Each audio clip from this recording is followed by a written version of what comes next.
Hello everyone, welcome back to our YouTube channel. My name is Manpreet Singh and you are watching Physics World. In today's video lecture, we will be talking about physics sample paper. यहाँ से उठाया मैंने, ठीक है, ये मुझे school से मिला था, आकाश के मॉडल टेस्ट पेपर्स. यस, सो फिज़िक्स का हम पेपर करेंगे आज. सो देखते हैं कैसे कैसे क्वेश्चंस आए हैं उसमें. ये सेशन एंडिंग का है वैसे, बाय द वे, तो फुल सिलेबस है. तो मैंने इसकी एक वीडियो भी डाली थी एक शॉर्ट्स में. आई होप आपने सैम्पल पेपर देखा होगा और सॉल्व किया होगा. नहीं किया तो आज जाके उस शॉर्ट्स को ज़रूर देखिएगा, आपको मेरे वीडियोस में मिल जाएगा वो. वो वाला मैं पेपर सॉल्व करूँगा आज. इसको मैं कुछ पार्ट्स में सॉल्व करूँगा, सेक्शन वाइज पार्ट्स, ठीक है. तो सबसे पहले हम सेक्शन ए इसका सॉल्व करेंगे, ठीक. सेक्शन ए इसका आज हम सॉल्व करेंगे, ठीक है.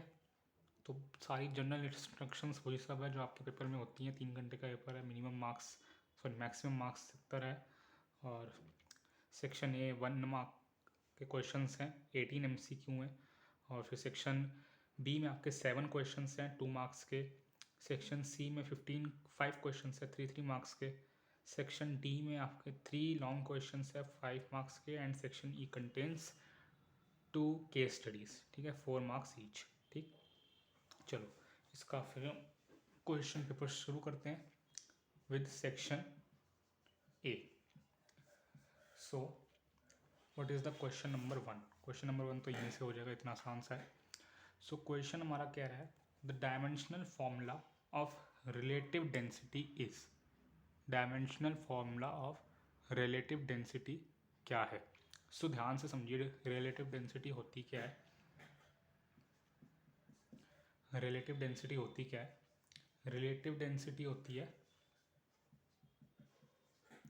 Density of any object.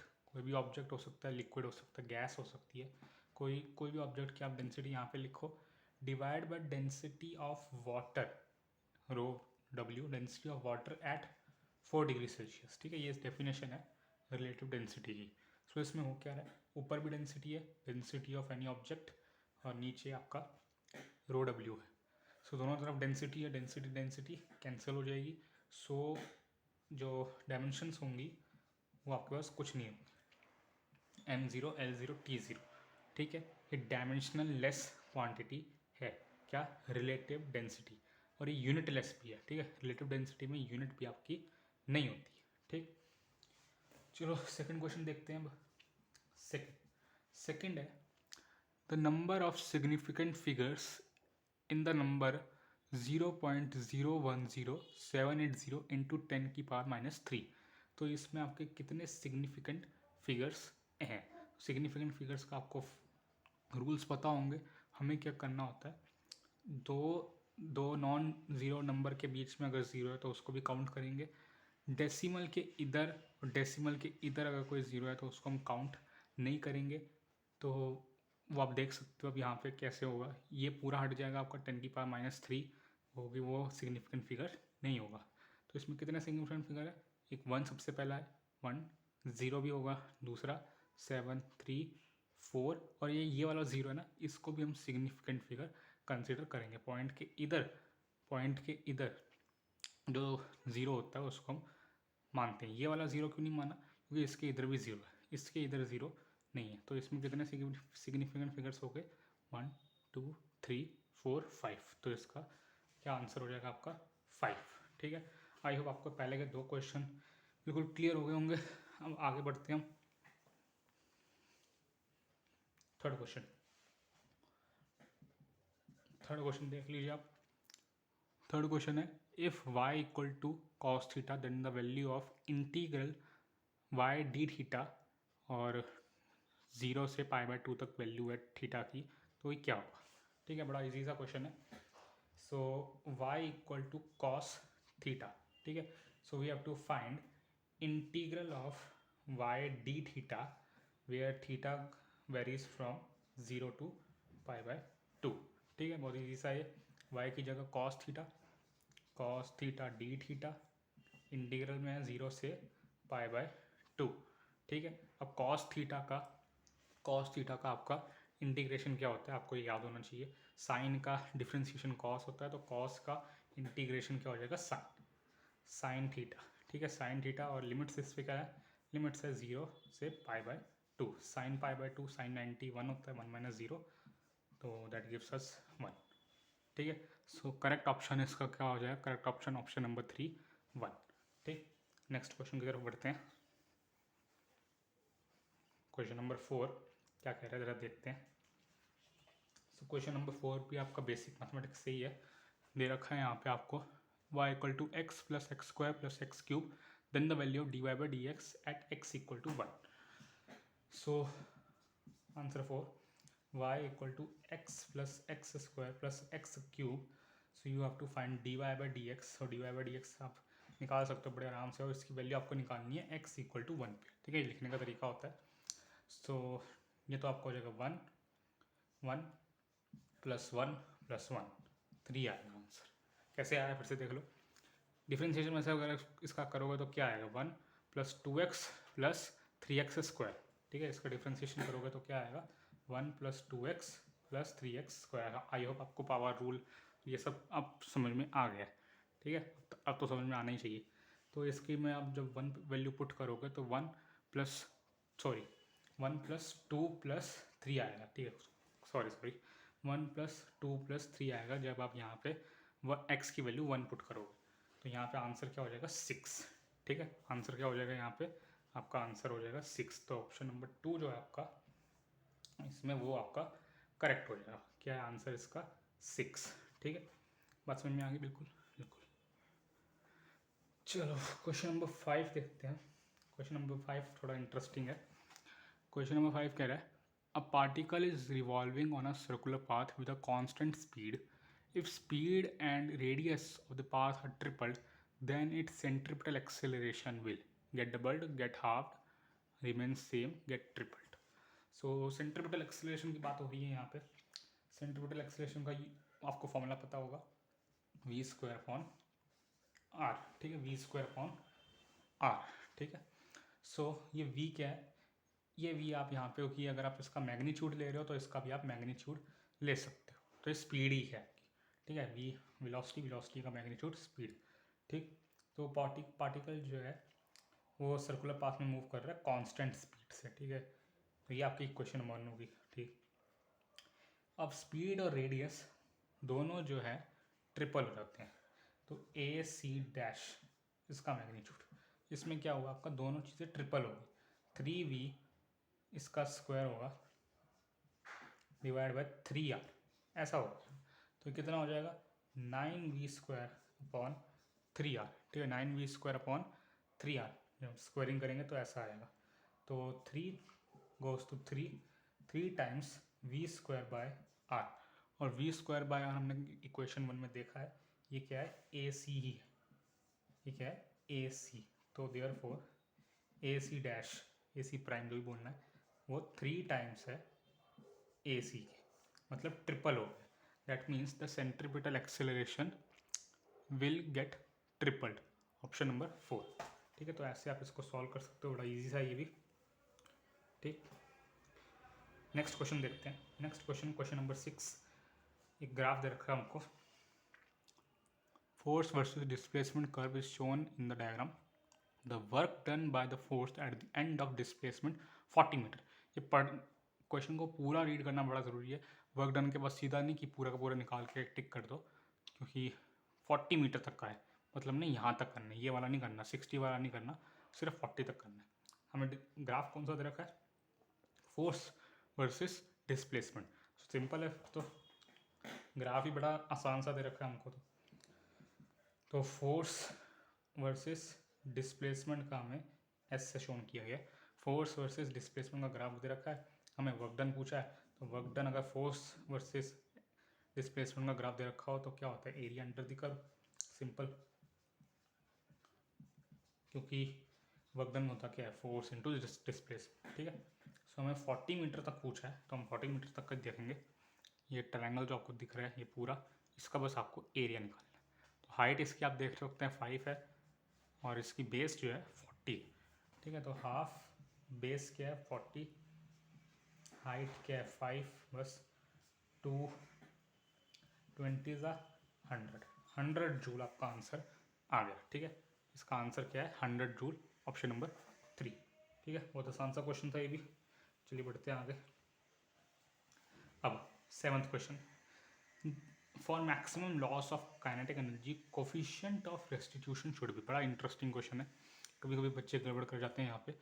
For maximum loss of kinetic energy, पहले यहीं तक पढ़ो, पहले यहीं तक समझो कि ये किस चीज़ की बात कर रहे थे। इतना तो समझ में आ जाएगा आपको पढ़ने से ही कि कोलिजन की बात हो रही है, इनइलास्टिक, इलास्टिक या perfectly inelastic.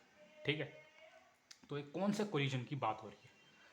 For maximum loss of kinetic energy, kinetic energy का मैक्सिमम लॉस हो रहा है। कब होता है मैक्सिमम लॉस? जब परफेक्टली इनइलास्टिक कोलिजन होता है। परफेक्टली इनइलास्टिक में फिर से रिवाइज कराता हूँ अगर आप भूल गए। परफेक्टली इनइलास्टिक में जैसे कि ये चीज़ है आपकी, ये ऑब्जेक्ट है, तो ये अगर पूरा इस पर चिपक जाए, मैंने इसको ऐसे बाउंस करा एक तरीके से मान लो, तो ये पूरा अगर इस पर चिपक ही जाए, हिले ही ना, तो मतलब ये परफेक्टली इनइलास्टिक है। इलास्टिक क्या होता है? दो चीज़ें टकराई और हट गई। पर इनइलास्टिक क्या होता है? दो चीज़ें टकराई और चिपक गई। ठीक है, तो उसमें क्या होता है आपका? अब उसमें आपको पूछ रहा है कि कोफिशिएंट ऑफ रेस्टिट्यूशन क्या होगा। मतलब सिंपल सी चीज़ क्या पूछना चाह रहा है ये, परफेक्टली इनइलास्टिक कोलिजन में कोफिशिएंट ऑफ रेस्टिट्यूशन क्या होता है। ठीक है, तो परफेक्टली इनइलास्टिक कोलिजन में आपका कोफिशिएंट ऑफ रेस्टिट्यूशन 0 होता है। ठीक है, 1 किस में होता है? इसमें 1 दे नहीं रखा है वैसे, बट 1 किस में होता है? 1 आपका इलास्टिक में होता है, परफेक्टली इलास्टिक भी बोल सकते हो। और 1 और 0 के बीच में आपकी जो डे टू डे लाइफ वाली चीज़ें वो रहती हैं कि ना वो पूरी इलास्टिक होती है ना पूरी इनइलास्टिक होती है। मतलब थोड़ा बहुत काइनेटिक एनर्जी का लॉस होता है। थोड़ा बहुत नहीं बोला, लेकिन इसने मैक्सिमम बोला। अगर ये बोलता थोड़ा बहुत, मतलब some kinetic energy is lost, so फिर आप यहाँ पे जाते। ठीक है, नहीं यहाँ पे नहीं, उसमें यहाँ पे नहीं, उसमें फिर होता कि e greater than 0 but less than 1। ठीक है, तो वो वाला ऑप्शन यहाँ पे होता। तो ठीक है, ये क्वेश्चन तो यहीं पे हो गया। Question number 8, which of the following expressions represents a simple harmonic progressive wave? Symbols have the usual meaning. ठीक है, तो सिंपल हार्मोनिक इक्वेशन बतानी है, सिंपल सी बात है सिंपल सी बात है, सिंपल हार्मोनिक इक्वेशन बतानी है। तो y equal to A sine omega t, क्या ये है? नहीं, ये आपकी इक्वेशन नहीं है, ये तो एक तरीके से आपका क्या है, एस एच एम है एक तरीके से, ए साइन ओमेगा टी, लेकिन ये आपकी इक्वेशन नहीं है। y equal to A sine omega t cos k x, नहीं ये भी नहीं होता। y ये सिंपल वाला नहीं होता है, कुछ ये भी होती है, एक चीज़ होती है, लेकिन ये आपकी सिंपल हार्मोनिक मोशन नहीं है। ठीक है, सिंपल हार्मोनिक मोशन नहीं है, हालांकि ये भी एक चीज़ होती है। ठीक है, y equal to A sine omega t minus k x, ये होता है, ये सही है। y equal to A sine omega t plus k x होता तब भी ठीक था, माइनस है तब भी ठीक है। y equal to cos k x, कुछ नहीं होता। तो थर्ड ऑप्शन आपका यहाँ पे ठीक है। 9th क्वेश्चन बड़ा इंटरेस्टिंग है, the phase difference between velocity and acceleration of simple harmonic oscillator. ठीक है, तो फेज डिफरेंस, दो चीज़ें होती हैं आपको पता ही होंगी, phase difference, path difference. Phase difference angle होता है, पाथ डिफरेंस आपका पाथ। ठीक है, डिस्टेंस को डिनोट करता है वो। तो phase difference between velocity and acceleration of simple harmonic oscillator, इसको दो तरीकों से समझ सकते हो आप। दो तरीकों से कैसे? एक तो आप इक्वेशन से समझ सकते हो, वेलोसिटी और एक्सेलरेशन की जो आपकी इक्वेशंस होती हैं, किसमें जो आपकी एसएचएम की इक्वेशंस होती हैं, तो आपको पता ही होंगी क्या क्या होती हैं। एक इसका आप ग्राफ से समझ सकते हो कि इसमें फेज डिफरेंस कैसे कैलकुलेट करेंगे, ये दो चीज़ें से आप समझ सकते हो। तो पहली चीज़ जो आपकी इक्वेशन वाली, जो ज़्यादा ईजी है। इक्वेशन वाली कैसे ज़्यादा ईजी है? देखो दोनों इक्वेशंस में अगर आप ध्यान से देखो, अगर ध्यान से रिकॉल करो दोनों इक्वेशंस को, तो एक में साइन आता है और एक में कॉस आता है। ठीक है, एक में साइन आता है और एक में कॉस आता है। अगर आपको ध्यान हो तो वेलोसिटी वाली में आपका कॉस आता है, ए omega cos k x omega t minus k x. ठीक है, और दूसरी वाली में आपका क्या होता है? माइनस ए ओमेगा स्क्वायर, एक्सेलरेशन की बात कर रहा हूँ, माइनस ए ओमेगा स्क्वायर साइन के x omega t minus k x. ठीक है, के एक्स माइनस ओमेगा टी भी ठीक होता है बाय द वे, गलत कुछ नहीं है। ठीक है ना, के एक्स माइनस ओमेगा टी हो, omega t minus k x हो, omega t plus k x हो, के एक्स प्लस ओमेगा टी हो, मैटर नहीं करता ऐसा। ठीक है, एक चीज़ याद रखो, लेकिन बाकी चीज़ भी करेक्ट है। ठीक, तो दोनों में, दोनों इक्वेशंस में एक में साइन आ रहा है, एक में कॉस आ रहा है, और दोनों का जो फेज डिफरेंस होता है साइन और कॉस में, वो कितना होता है? π/2 का होता है। इसको आप ऐसे समझ सकते हो कि बिल्कुल अगर मैं लेमैन तरीके में समझाऊँ, ये आपकी मिड पॉइंट है, इक्विलिब्रियम पोजीशन है, और आपका इसके अबाउट पार्टिकल ऐसे और ऐसे SHM परफॉर्म कर रहा है। ठीक है, तो आपको पता ही होगा जो इसका मीन पोजीशन होती है, यहाँ पे जो आपका फोर्स होता है 0 हो जाता है। फोर्स यहाँ पे आके मेरी बात ध्यान सुनना, यहाँ बच्चे बहुत कंफ्यूज होते हैं, पहली बारी में समझ आ जाता है फिर बाद में भूल जाते हैं। फोर्स यहाँ पे आपका 0 हो जाता है, यहाँ पे एक्सट्रीम पोजीशन पे मैक्सिमम होता है। जैसे जैसे यहाँ आता है फोर्स कम होता रहता है, पर यहाँ पे वेलोसिटी आपकी मिनिमम होती है। फोर्स आपका मैक्सिमम होता है एक्सट्रीम पोजीशन पे, अगर फोर्स मैक्सिमम है तो एक्सेलरेशन भी क्या है, मैक्सिमम है। लेकिन वेलोसिटी मिनिमम होती है, क्यों? क्योंकि इसको यहाँ से मुड़ना होता है, यहाँ जाके रुकेगा ना ये, तभी तो यहाँ से मुड़ेगा। ध्यान समझो, यहाँ जाएगा ये, यहाँ जाता जाएगा, तो ये दूर जा रहा है किससे, मीन पोजीशन से। तो मीन पोजीशन क्या चाहेगा कि मेरी तरफ है, कौन सा फोर्स, रिस्टोरिंग फोर्स। तो वो फोर्स बढ़ता चला जाएगा, क्यों? क्योंकि डिस्टेंस बढ़ रहा है bye Hooke's law, F=kx। Distance बढ़ रहा है, फोर्स बढ़ता चला जाएगा। फोर्स लेकिन बढ़ रहा है ऑपोजिट डायरेक्शन, वेलोसिटी इस डायरेक्शन में। तो वेलोसिटी कहीं एक पोजीशन पे आ जाएगी, वहाँ 0 हो जाएगी। तो वेलोसिटी यहाँ पे 0 है, यहीं पे फोर्स मैक्सिमम है पिछली डायरेक्शन में, ऑपोजिट डायरेक्शन में। इसीलिए दोनों के साइन में भी डिफरेंस है। मैंने क्या बोला था, एक है -a⍵² जो एक्सेलरेशन है, और वेलोसिटी क्या है, a⍵। कॉस और साइन का तो है ही है, नेगेटिव पॉजिटिव का भी है। ठीक है, तो इसका ग्राफ भी अगर आप बनाओगे, ग्राफ भी अगर आप बनाना चाहो तो एक्सेलरेशन में क्योंकि क्या आ रहा है, साइन आ रहा है, तो एक्सेलरेशन का ग्राफ कुछ ऐसा सा साइन कर्व जैसा बनेगा। लेकिन वहीं पे वेलोसिटी क्योंकि आपकी क्या है, कॉस आ रहा है उसमें, तो उसका ग्राफ कुछ ऐसा सा बनेगा। ठीक है ना, तो ये कितना पीछे है इससे, एंगल के मामले में फेज डिफरेंस कितना पीछे है ये, π/2, क्योंकि कॉस और साइन π/2 के ही डिफरेंस में होते हैं। तो इतना लंबा मैंने इसलिए समझाया इसको कि बहुत से बच्चे इसको रट्टा मार के जाते हैं, तो रट्टा नहीं मारना है, समझ के जाना है कितनी चीज़ें रटोगे। ठीक है, तो इसका आंसर है ऑप्शन नंबर 2, π/2। ठीक है, नेक्स्ट क्वेश्चन बड़ा इजी सा। In an adiabatic expansion of gas, heat is either gained or lost, heat is neither gained or lost, temperature is kept constant, volume is kept constant। तो बड़ा easy सा question है, बिल्कुल इसकी simple definition based है। तो heat is neither gained nor lost is the correct answer in adiabatic expansion. Heat यानी कि डेल्टा क्यू जो आपका होता है वो 0 होता है, ये आपको पता होगा। डेल्टा क्यू क्या होता है आपका, 0 होता है किसमें, एडियाबैटिक एक्सपेंशन में। डेल्टा टी कब 0 होता है आपका, डेल्टा टी 0 होता है आइसोथर्मल में। डेल्टा वी कब 0 होता है, आइसोकोरिक में।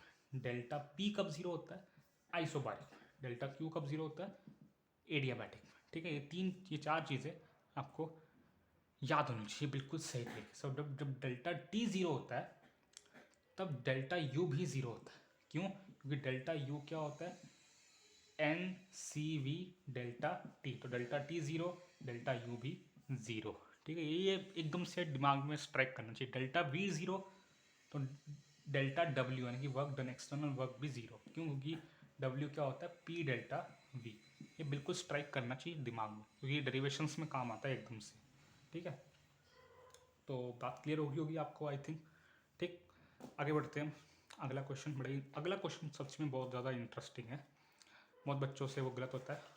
तो मैंने भी तुक्का मारा था इसमें से, मगर मैंने जब पेपर किया था तो मैंने भी इसमें तुक्का मारा था, बी ऑप्शन में मैंने तुक्का मारा था और वो ठीक भी था। तो क्वेश्चन क्या कह रहा है, a body of density d is dropped in a liquid of density d dash d prime, if d is greater then d prime then the downward acceleration of the body in the liquid is how much. ठीक है, मैं और देखो पता है तुक्का मारने का भी एक तरीका होता है कि सही हो जाए। मुझे पता था कि यही होगा, भले मैं ड्राइव ना कर पाऊँ। कैसे, वो बताता हूँ। देखो एक बॉडी है, सबसे पहले बॉडी है। ठीक है, इस बॉडी की जो डेंसिटी है वो डी है। ठीक, बॉडी की डेंसिटी डी है, इसको हमने एक लिक्विड में ड्रॉप कर दिया। ठीक है, मान लो लिक्विड है, ठीक है। लिक्विड की डेंसिटी क्या है, डी प्राइम, ठीक है। इसमें हमने इसको ड्रॉप कर दिया, नीचे गिर रहा है, ठीक। अब डी जो है, इसकी जो डेंसिटी है वो ग्रेटर है डी प्राइम से। इसका मतलब क्या है, इसका सिंपल सा मतलब है कि ये इस पर सिंक कर जाएगा, इसमें ये सिंक कर जाएगा, ये बॉडी इसमें सिंक कर जाएगी। तभी कोई बॉडी किसी दूसरी लिक्विड में सिंक कब करती है, जब उसकी डेंसिटी उस लिक्विड की डेंसिटी से ज़्यादा हो, ठीक है। सिंपल सी बात है, तभी सिंक करेगी वो। यही आर्किमिडीज प्रिंसिपल भी कहता है, ठीक है। बॉयंसी भी यही कहती है। सो मतलब नीचे एक्सेलरेशन तो होगी, की बात है, लेकिन क्या वो एक्सेलरेशन बिल्कुल जी के बराबर ही हो जाएगी? नहीं, ये कोई जीरो थोड़ी है, ये कोई एयर थोड़ी है, तो पानी तो है ही है ना, विस्कोसिटी तो लग ही रही है, बुओयंट फोर्स तो लग ही रहा है, तो जी तो बिल्कुल नहीं होने वाला, ठीक है। जी से ज़्यादा हो सकता है, ये जी से ज़्यादा है, देखो जी प्लस समथिंग है ये, जी प्लस समथिंग, तो क्या ये हो सकता है? ये भी नहीं हो सकता। मतलब 50% तो आपका यहीं पे एलिमिनेट हो गया। और फिर आप इन दोनों को देख लो, इन दोनों में भी अगर ध्यान से सोचो तो ये होने के चांसेस ज़्यादा लगते हैं, मन में भी ऐसा लगता है कि ये ज़्यादा होने के चांसेस लगते हैं, और यही आपका करेक्ट ऑप्शन है। वो तो मैंने उस समय तुक्का मारा था, अभी हम सही से इसको डिराइव भी कर लेंगे, ठीक है। देखते कैसे डिराइव होता है। So question number 11, question number 11 था ये, ठीक है। तो क्या है कहना है इस पर, ये आपका बॉडी है, ठीक, डेंसिटी डी है इसकी। सो जब हम इसको उस फ्लूइड में, उस लिक्विड में गिराएंगे, एक आपका वेट एक्ट करेगा इस पर, क्या, मास इनटू ग्रेविटी, ठीक है।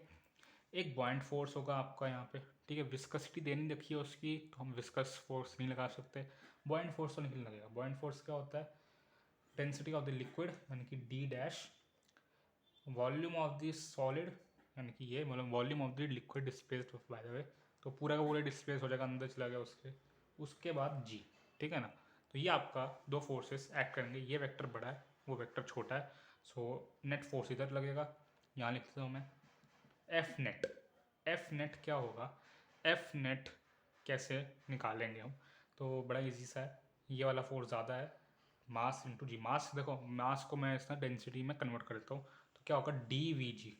डी वी क्या हो जाएगा, मास, ठीक है ना। डी वी क्या हो जाएगा, मास। इसकी डेंसिटी जो डी थी ना, लिक्विड की डेंसिटी क्या थी, डी डैश, ठीक है। सो ये क्या हो जाएगा, डी वी जी, ये ज़्यादा वाला फोर्स है, minus d prime we g, D prime we ji divide by, अब देखो मैंने क्या करो, देखो एफ नेट तो ये आ गया, पर मुझे क्या चाहिए, मुझे एक्सेलरेशन चाहिए। तो मैं एक्सेलरेशन के लिए क्या करूँगा, एफ नेट को हटाओ, ए नेट। एक्सेलरेशन के लिए बस इसको मास से डिवाइड कर दूंगा, ठीक है ना, Newton's formula F equal to m a, ठीक है। समझ में आ गया, ये नेट फोर्स है, उसके बाद मैंने मास से डिवाइड कर दिया। मास को मैं फिर से यहाँ पे वैसे ही लिख दूंगा, क्योंकि हमें मास तो गिवन है नहीं ना, हमें डेंसिटी और वॉल्यूम गिवन है। वॉल्यूम में भी गिवन नहीं है, बट वॉल्यूम जो है आपका क्रॉस हो जाएगा, कैंसिल हो जाएगा। सो जस्ट अ सेकेंड, ये देखो अब इधर क्या है, डी वी से इसको डिवाइड कर देंगे, मास तो क्या है डी वी, ठीक है ना। तो डी वी से इसको डिवाइड करेंगे तो क्या है, सिंपल सी चीज़ आएगी, यहाँ से आपका क्या आ जाएगा, g minus d prime by d. I hope आपको समझ में आ गया होगा मैंने कैसे किया, डी प्राइम बाय डी, ठीक है ना। तो जो आपका इसका आंसर है वो कैसे आएगा, एक मिनट को, इधर जी भी आएगा, ठीक है ना, क्योंकि डी वी से ये कैंसिल होगा, वी से भी कैंसिल होगा, तो डी प्राइम बाय डी, जी तो कैंसिल करने के लिए है नहीं, तो जी हमें लगाना पड़ेगा, तो जी हम कॉमन लेंगे, फिर 1 minus d prime by d, तो ये आपका आंसर आ गया, ठीक है ना। यही तो आंसर था, यही तो आंसर था, ठीक है। फिर से देख लो, डी वी डिवाइड जब हमने करा तो डी वी से पहले ये डी वी कैंसिल होगा, तो जी बाय जी आ गया सिर्फ, माइनस जब मैं डी वी से इधर कैंसिल करने गया तो यहाँ पे तो हुआ नहीं, डी कैंसिल हो गई, डी प्राइम है ये, डी प्राइम बाय डी, जी भी कैंसिल नहीं हुआ बट वी कैंसिल हो गया, ठीक है ना। समझ में आ गया कैसे करा, तो उसके बाद मैंने ये आंसर लिख लिया, ठीक। चलो अब तो आसान आसान क्वेश्चन आ गया, अब तो कुछ नहीं आगे, देखते हैं आगे क्या है। MCQ करेंगे, बस मैंने पहले लिखा था सिर्फ MCQ सेक्शन ए हम इसमें करेंगे। तो 12th क्वेश्चन है, absorptive power of a black body is, black body की ऑब्जॉर्प्टिव पावर क्या होती है। बहुत ही ईजी सा क्वेश्चन है, बहुत ही ईजी सा क्वेश्चन है, बट बच्चे ना छोड़ के जाते हैं ब्लैक बॉडी वाला पार्ट और किरचॉफ्स लॉ वाला पार्ट, ये किरचॉफ्स लॉ में है, ठीक है ना। So absorptive power of perfectly black body क्या होता है, 1 होता है। देखो ब्लैक बॉडी क्या है? Black body according to Kirchhoff's law black body एक परफेक्ट परफेक्ट एमीटर है, परफेक्ट एब्जॉर्बर है, बट पुअरेस्ट मतलब कहूँगा पुअरेस्ट रिफ्लेक्टर है। बस ये 3 चीज़ें याद रखो, क्योंकि एक बॉडी पर अगर आप लाइट या कोई भी ईएम यानी कि इलेक्ट्रोमैग्नेटिक वेव डालते हो तो 3 चीज़ें हो सकती हैं। या तो वो एमिट कर सकता है, ठीक है ना, उसको अब्जॉर्ब कर सकता है। एमिट का मतलब क्या होता है? एमिट का मतलब ये होता है आपके ऊपर लाइट पड़ी, जैसे कि आयरन रॉड होती है, आयरन, उसको हम गर्म करते हैं, उसको हम एनर्जी प्रोवाइड करते हैं, ठीक है, उसको एनर्जी प्रोवाइड करते हैं तो उस एनर्जी की वजह से वो हॉट होके हमें डिफरेंट डिफरेंट कलर्स देता है, रेड कलर देता है या ब्लू कलर देता है, वाइट कलर देता है। तो वो क्या है? वो एमिशन हुआ, दैट्स नॉट रिफ्लेक्शन। रिफ्लेक्शन और एमिशन में बस इतना सा डिफरेंस है, सिंपल सा। रिफ्लेक्टर को याद रखो, मून रिफ्लेक्ट कर रहा है लाइट को, तब हमें दिख रहा है, और सन एमिट कर रहा है लाइट को। Sun is a emitter, sun is not a reflector, उस पर लाइट पड़ नहीं रही है। हम कैसे दिख रहे हैं, ये बुक कैसे दिख रही है, ये दरवाजे खिड़की सब कैसे दिख रहे हैं? Because of reflection. हमारी आंखें इनमें इस चीज़ में डिफ्रेंशिएट नहीं कर सकती कि कोई चीज़ हमें क्यों दिख रही है, एमिशन या रिफ्लेक्टर की वजह से। ये फिजिक्स बताता है हमको ये चीज़ हमें क्यों दिख रही है, ठीक है ना। सन इसलिए दिख रहा है क्योंकि वो एमिशन कर रहा है लाइट का, ठीक है। और ये क्यों दिख रहा है मून? क्योंकि रिफ्लेक्ट कर रहा है, ये एमिट नहीं कर रहा है, ठीक है। बस हमारी आंखें क्योंकि डिफ्रेंशिएट नहीं कर सकती हैं, इसलिए हम पागल बन जाते हैं। लेकिन ये 3 चीज़ें होती हैं। और ब्लैक बॉडी क्या होती है? रिफ्लेक्टर नहीं होती। ब्लैक बॉडी चीज़ों को, सारी की सारी चीज़ों को अब्जॉर्ब कर लेती है। और एक पर्टिकुलर टेम्परेचर हो, जब आप उसका टेम्परेचर इंक्रीज करोगे तो एक पर्टिकुलर टेम्परेचर आएगा जब वो ब्लैक बॉडी सारी जितनी भी उसने चीज़ें अब्जॉर्ब करी होंगी उन सबको रेडिएट कर देगी, एमिट कर देगी, ठीक है। रेडिएट करना, एमिट करना एक बात है, रेडिएट करना, एमिट करना या रिफ्लेक्ट करना ये बिल्कुल एक बात नहीं है। रिफ्लेक्ट करना बिल्कुल ही अलग कंसेप्ट है, ठीक है ना। चलो, तो ये हो गया। तो इसका आंसर आपका क्या होगा? 1 आएगा, क्योंकि एब्जॉर्प्टिव पावर पूछ रहा है, ठीक है ना। अगर ये रिफ्लेक्टिव पावर पूछ रहा हो, 3 तरीके की होती है, एब्जॉर्प्टिव, रिफ्लेक्टिव और ट्रांसवर्स पावर भी होती है, ठीक है।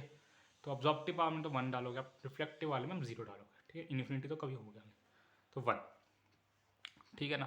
चलो, तो a graph between pressure and 1/v where v is the volume of gas at constant temperature is। अच्छा क्वेश्चन है, कोई कोई बच्चा फंस सकता है इसमें, सारे नहीं फंसेंगे, कोई कोई फंस सकता है।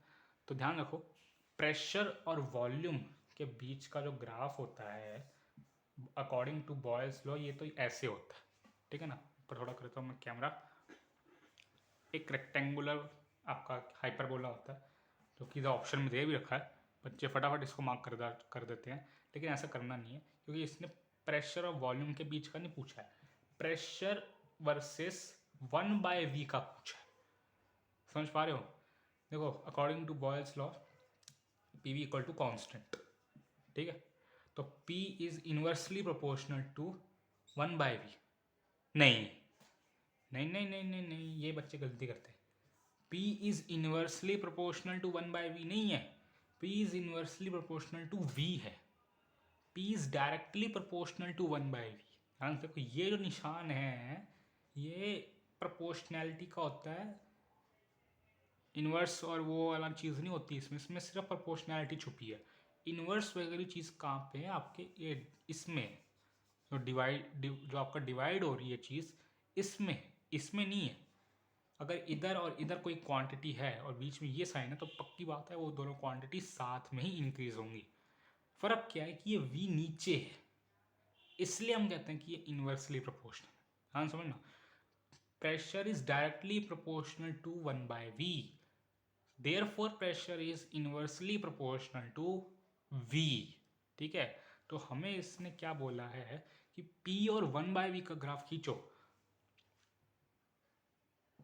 तो क्योंकि P और 1/v डायरेक्टली प्रोपोर्शनल है तो ये स्ट्रेट लाइन ग्राफ आएगा, ठीक है। तो ये आपका आंसर है, स्ट्रेट लाइन, 4th, ठीक। बहुत ही अच्छा क्वेश्चन था, conceptual question, mathematics based question. चलो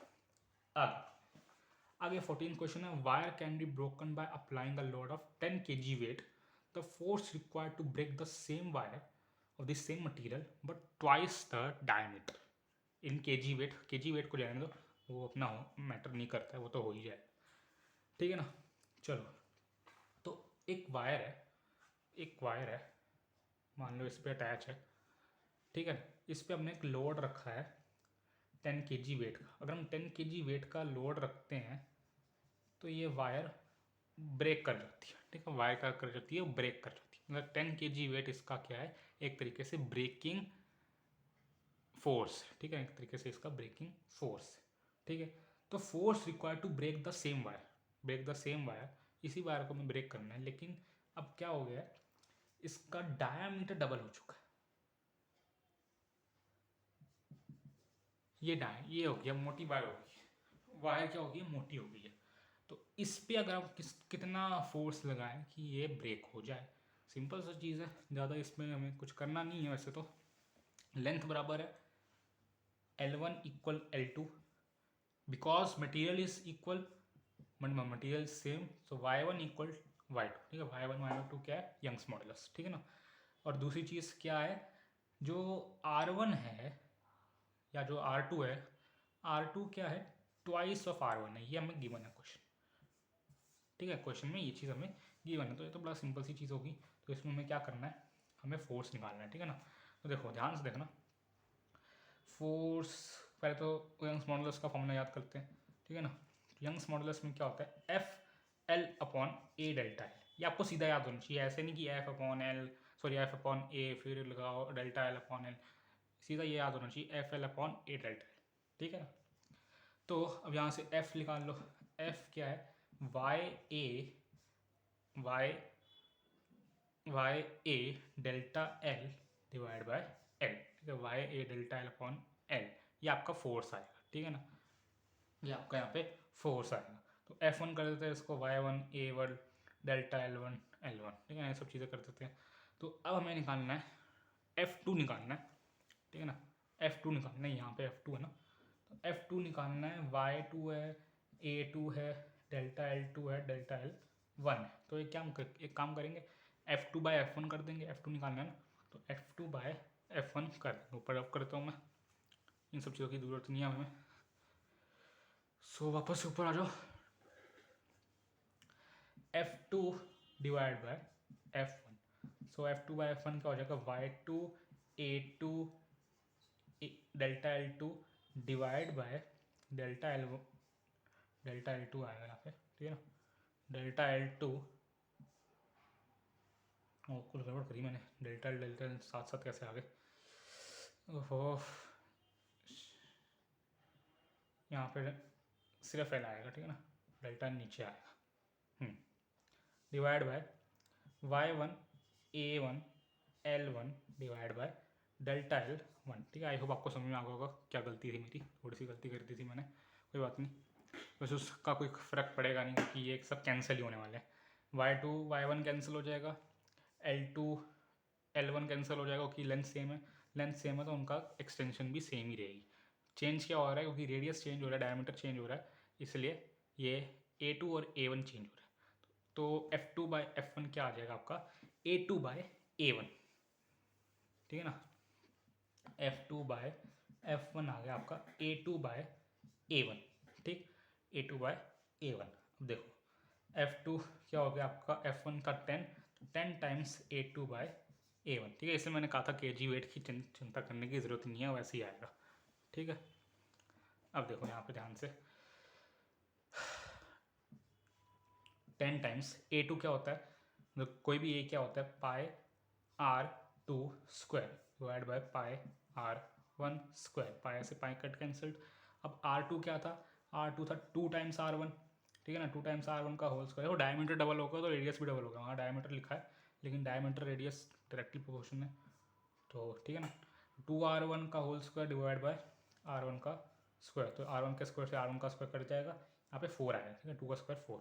तो F2 कितना हो जाएगा, 10 इंटू 4, 10 तो था ही, और ये इनका जो रेशियो है वो क्या है 4, ठीक है। 10 × 4 40 kg वेट, ठीक है ना। 40 kg वेट का मतलब क्या होता है, 40 kg मतलब 40 इंटू आप क्या कर दो 10 कर दो इंटू न्यूटन, 400 न्यूटन होता है, ठीक है। अगर न्यूटन में दे रखा हो ऑप्शन तो आपको फिर ऐसा करना पड़ता, ठीक है। 40 kg वेट का ये मतलब होता है 40 इंटू 1 kg में कितना वेट होता है, तो 1 kg में 10 न्यूटन का वेट होता है, आपको पता ही होगा, ठीक है ना। तो 40 400 न्यूटन, बट हमें न्यूटन में नहीं दे रखा आंसर, हमें केजी वेट में ही निकालना है, तो 40 kg weight is the right answer, option number 3।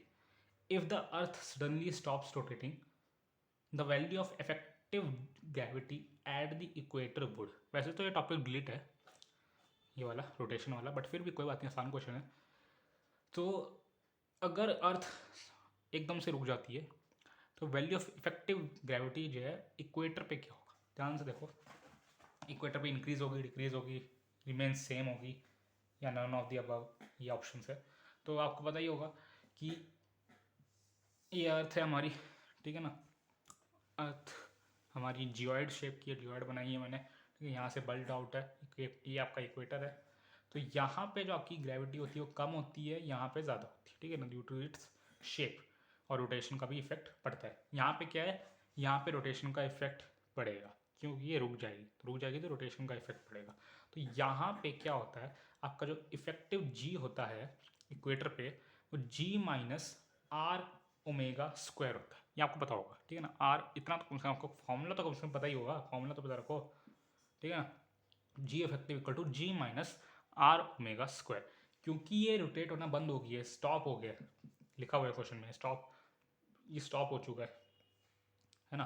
तो स्टॉप हो गया तो ओमेगा जीरो मतलब पूरी क्वांटिटी जीरो, तो ये इफेक्टिव जी जी के ही बराबर आ जाएगा, मतलब ये इंक्रीज कर गया ना। आर ओमेगा स्क्वायर माइनस हो रहा था, अब कुछ भी माइनस नहीं हो रहा, तो ये मतलब ये इक्वेटर पे ग्रेविटी इंक्रीज कर दी, सो इसका आंसर क्या होगा, इंक्रीज। लेकिन तब भी अगर आप सोचो ना, मैं थोड़ा आउट ऑफ द क्वेश्चन जा रहा हूँ, ग्रेविटी इंक्रीज कर गई है, लेकिन अगर सच में ऐसी हाइपोथेटिकल सिचुएशन हो जाए, अर्थ एकदम से रुक जाए, तब भी हम अर्थ पर टिक नहीं पाएंगे, हम अर्थ से बाहर चले जाएंगे। जबकि ग्रेविटी बढ़ जाएगी तब भी हम अर्थ से बाहर फेंक दिए जाएंगे, क्योंकि उससे ज़्यादा का हमें इनर्शियल फोर्स बाहर की तरफ लग जाएगा। कोई भी बॉडी एकदम से घूम, जैसे कार ही है हमारी, कार में एकदम से आप टर्न लेते हो तो बाहर ही हो जाते हो एक तरीके से, है ना। तो ऐसे ही है, हालांकि ग्रेविटी इंक्रीज हो जाएगी बट फिर भी आप अर्थ से बाहर निकल जाओगे। तो ये थोड़ा हाइपोथेटिकल चीज़ थी, चलते हैं आगे। असर्शन रीजनिंग क्वेश्चन आ गया, question number 16। A table cloth can be pulled from a table without dislodging the dishes, ये आपने एक्सपेरिमेंट किया होगा, कभी देखा होगा या तो यूट्यूब में, ठीक है ना। To every action there is an equal and opposite reaction, क्या ये दोनों बातें सेम है, बिल्कुल नहीं।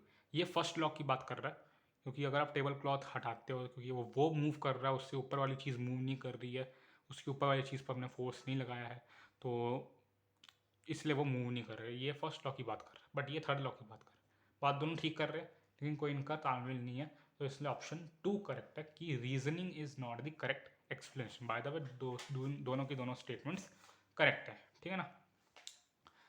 17, velocity of a particle executing SHM is maximum at mean position, yes बिल्कुल सही बात है, अभी हमने डिस्कस करा था। वेलोसिटी जो पार्टिकल की एक्सट्रीम पोजीशन पे ज़ीरो हो जाती है और मीन पोजीशन पे मैक्सिमम हो जाती है। बिकॉज वेलोसिटी, देखो रीज़न को ऐसे ही पढ़ना होता है, बिकॉज, ठीक है, because of a particle executing SHM is V equal to omega under root A square minus y square and at mean position y equal to zero, बिल्कुल सही बात, ये भी बिल्कुल सही है, ये भी बिल्कुल सही है, और इसकी रीजनिंग भी सही है। क्यों, देखो कह रहा है मीन पोजीशन पे वाई जीरो है, तो मीन पोजीशन पे अगर वाई जीरो होगा तो ये जो वेलोसिटी होगी इसकी मैक्सिमम वैल्यू आएगी क्या, ओमेगा ए, ठीक है ना, ओमेगा ए आएगी मैक्सिमम वैल्यू। तो ये दोनों चीज़ें ठीक है, एक्सप्लेनेशन भी दे रहा है, तो option number 1। The angle of contact of pure water with glass is acute, इसमें बहुत बच्चे कंफ्यूज होंगे, मैं भी हुआ, मेरा गलत हुआ था ये, ठीक है ना। मैंने आपको पहले बताया था मेरे इसमें 63 मार्क्स आए थे आउट ऑफ 70, तो ये वाला क्वेश्चन मेरा गलत हुआ था। The angle of contact of pure water with glass is acute, the adhesive force between molecules of water and glass is greater than the cohesive force between the molecules. इसका option तो ए है। अब ये वाला जो पता क्या है मुझे इसमें क्या दिक्कत हुई थी, इसमें दिक्कत हुई थी एंगल ऑफ कॉन्टैक्ट तो ग्लास के साथ प्योर वाटर का ज़ीरो होता है, ये एक्यूट क्यों बोल रहा है। देखो एक्यूट एंगल की मैं डेफिनेशन भूल गया हूँ। एक्यूट एंगल की डेफिनेशन क्या होती है, theta must be less than 90, equal to नहीं हो सकता क्योंकि वो राइट एंगल हो जाएगा, but it can be equal to zero. ये होती है एक्यूट एंगल की डेफिनेशन ये। तो ये ज़ीरो हो सकता है, तो ज़ीरो भी अगर एंगल होगा तो इसको एक्यूट माना जाता है, एक्यूट ही होता है वो, ठीक है ना। 90 हो जाता है तो राइट एंगल, 90 से ज़्यादा हो जाता है, अगर थीटा आपका 90 से ज़्यादा और 180 के बराबर हो जाता है, नहीं 180 से भी ऊपर निकल जाता है मैं चीज़ें ना ये ऑप्ट्यूस एंगल वाली चीज़ें भूल जाता हूँ कभी कभी। थीटा 90 से ज़्यादा, बस 90 से ज़्यादा होता है तो क्या होता है ये ऑप्ट्यूस, ठीक है ना, ऑप्ट्यूस होता है, ठीक है। इसमें कंडीशन में ये एक्यूट होता है, ठीक है। 360 डिग्री को तो पूरा आपका क्या हो जाता है, चीज़ें मतलब ऐसे हो जाती हैं, क्या कहते हैं, कंप्लीट एंगल हो जाता है, ठीक है ना। बड़ी देर से याद आया मुझे, कंप्लीट एंगल हो जाता है। और मैं यहाँ पे भी शायद गलती बोल रहा हूँ, रुक रुक, ऑप्ट्यूस एंगल रिफ्लेक्स एंगल भूल गया मैं। तो ये 180 डिग्री तक होता है, ठीक है ना, ऑप्ट्यूस। उसके बाद क्या होता है, रिफ्लेक्स एंगल आता है, ठीक। तो मतलब 0 डिग्री, सिंपल सी बात क्या है, किसी को कुछ समझ नहीं आया तो एक बात याद रखो, 0 डिग्री को भी हम एक्यूट एंगल बोल सकते हैं, इसमें कोई दो राय वाली बात नहीं है।